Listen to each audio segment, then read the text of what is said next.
Hi అండి, welcome to భాగ్యలోక. ఈరోజు మనం ఆనపకాయ పచ్చడి చేసుకుందాం. ఆనపకాయ అంటే ఇష్టం లేని వారు కూడా ప్లేట్ క్లీన్గా ఖాళీ చేసేస్తారు. అంత బాగుంటుందండి. వేడివేడి అన్నంలో నెయ్యి వేసుకుని తింటే ఆహా అనాల్సిందే. ఇంకెందుకు లేటు, ప్రాసెస్ చూసేద్దాం. ముందుగా బాండీ తీసుకుని 1 టేబుల్ స్పూన్ ఆయిల్, 2 స్పూన్లు వేరుశనగ గుళ్ళు, 1/2 స్పూను జీలకర్ర వేసుకొని వేయించుకుందాం.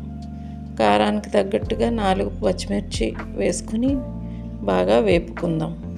వెల్లుల్లి వేసుకునేవారు 2 రెబ్బలు వెల్లుల్లి వేసుకొని వేయించుకోండి. ఇప్పుడు మిక్సీ జార్ తీసుకొని ఆ మిశ్రమాన్ని అంతా మిక్సీ జార్లోకి వేసుకొని ఉప్పు, చింతపండు వేసి మిక్సీ పట్టుకుందాం.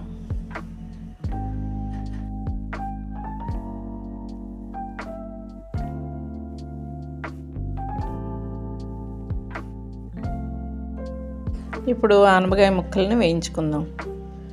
ఇందాక పచ్చిమిరపకాయ ముక్కలు వేయించుకున్న బాండీలో ఆనపకాయ 2 స్పూన్లు ఆయిల్ వేసి ఆనపకాయ ముక్కలు వేసి 10 నిమిషాలు మగ్గనిద్దాం.